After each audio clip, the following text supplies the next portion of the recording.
cut out the distractions, focused singularly on mixed martial arts practice. You know, it was a 85% boxing camp in preparation for a Manny Pacquiao bout. So just take out those elements, keep the family away. I don't need to have the family. I don't need to be zigzagging between wanting to kill a man and then, you know, cuddling my children and giving them bottles in the night. So, and then just an assessment of the tactics that went. You know, essentially I didn't even look at Dustin in the last fight, as in, like, I knocked him out in 60 seconds before. I didn't even study any tape or anything. And then there's a lot of differences.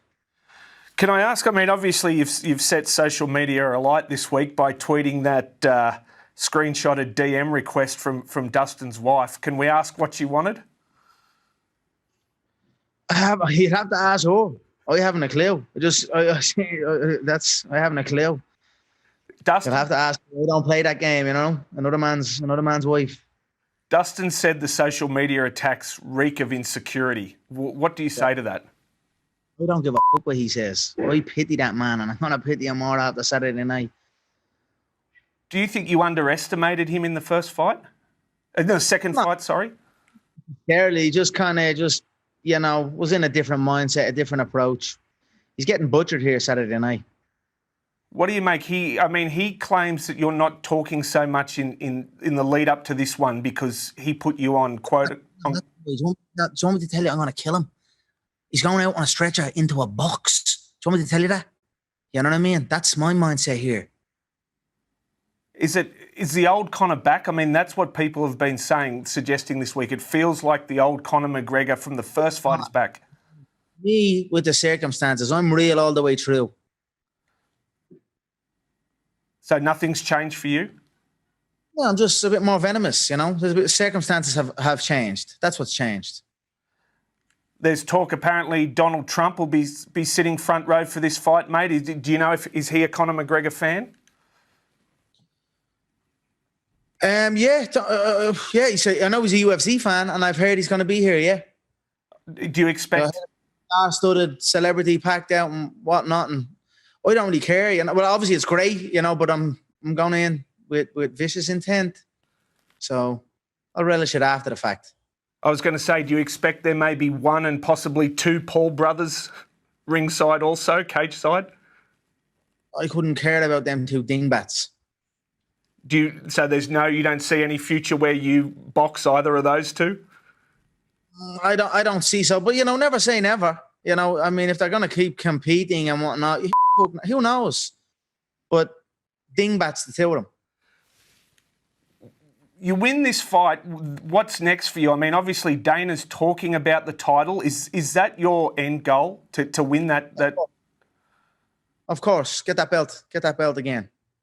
What does that... Sure. What goal? Is that the end goal? There is no end goal. You know, it's just continue, keep going, keep striving. What's the key, Conor, to winning this trilogy fight for you? What's the key to winning? Just, you know, do what I've been practicing. Put my work, you know, that I've been, put the hours in the gym to use, and that's what I will do. I saw where... It's not like I didn't knock him out in the first round and the second round on his feet. He was out on his feet in both rounds. You know what I mean? I knocked him out in 60 seconds the first time. I had him out on his feet in both rounds. I had him out on his feet multiple times in the first round, and I was just chilling with him, you know, trying to acquire rounds and whatnot. I'm not paid by the hour, though, so I'm going to send that electric bolt through his body and crack him, and that's it. Obviously, we haven't seen very much of your training, your preparation in the lead up to this fight at all. Has that been on purpose from you? Keep it tight. Keep the enemy in a suspended, you know, suspense of terror, and then slaughter him. I saw where Chris Weidman said this week... They paid to see my work, yeah? They paid to see my work. Chris Weidman said this week the fact you got knocked out in the last fight, that only 6 months on, that would have to still be playing on your mind. I wonder if it is. No, it was a switch. I was up in seconds. You know, it was brand new. I've been sparring, no problem. Have you watched that fight back? If anything, yeah, of course I've watched the fight back. If anything, he's the one jumped up and says, I don't like this anymore after he won. Imagine after you win your biggest fight saying, I don't like this anymore, because he didn't like the smacks he got. He got the worst smacks. He just immobilized the leg, and I was on against the fence with no leg to stand on. You know what I mean? He hit the switch, but it was a 2-second job. I was back. Like, you know what I mean? He says airplane mode. Yeah, handy. Airplane mode is just a flick of a button to get back. You know what I mean? So that's it. Like I said, I electrocuted him. First fight, I drilled his head off the floor like a basketball. Second fight, I electrocuted him. Third fight, he's dead. There was a lot made of the calf kicks in the second fight. Do you expect him to come in with a similar plan? Of course. So of course. He's only like a slogger, you know. He's not skillful. He's not slick. He's just what he is, like, you know what I mean? It seems like you've definitely the respect you had for him in the second fight leading in is gone completely. Is that fair to say? No, I can see it for what it is. It's not that I didn't see it the first time. I just, like I said, I pitied him. I felt pity for him. So that's just the way it is. Yeah, of course, long gone. So there's no more pity for Dustin? No.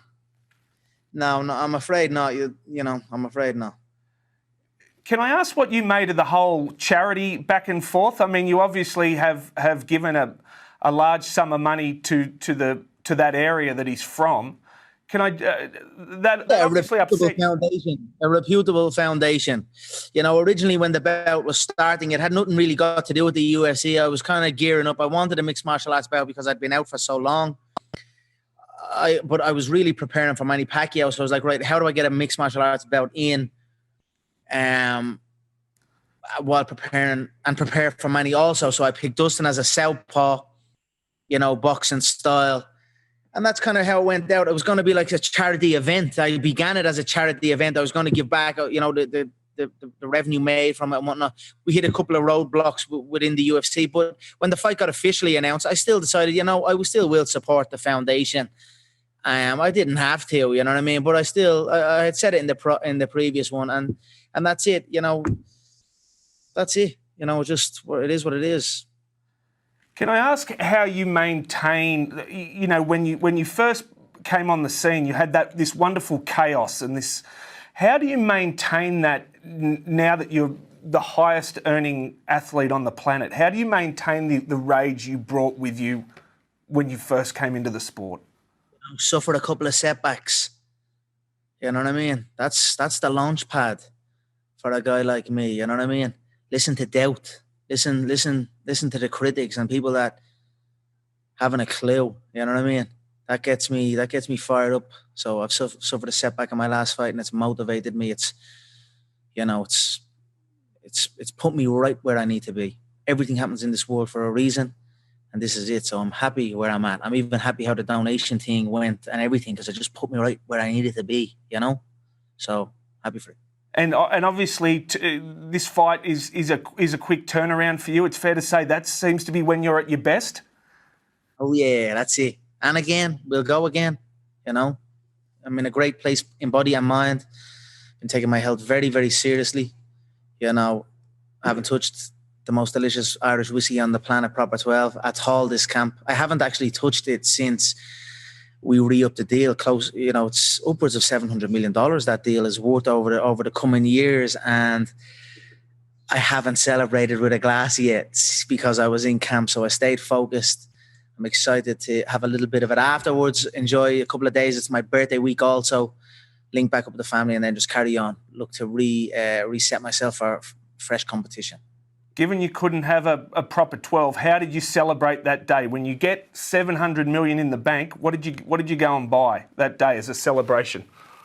I didn't go and buy anything. It's not like there wasn't a chunk already in the account. You know, it was nice, but it didn't faze me. You know, but that day I cycled 10 miles to the gym and I sparred 2 fresh bodies over the course of 5 rounds. I did what I do every day. Whoop ass and look good. Can I ask finally, given, you know, the old Conor McGregor is really back, can you give us a Mystic Mac prediction then for this weekend? Vicious KO. Perfect, mate. Thank you so much.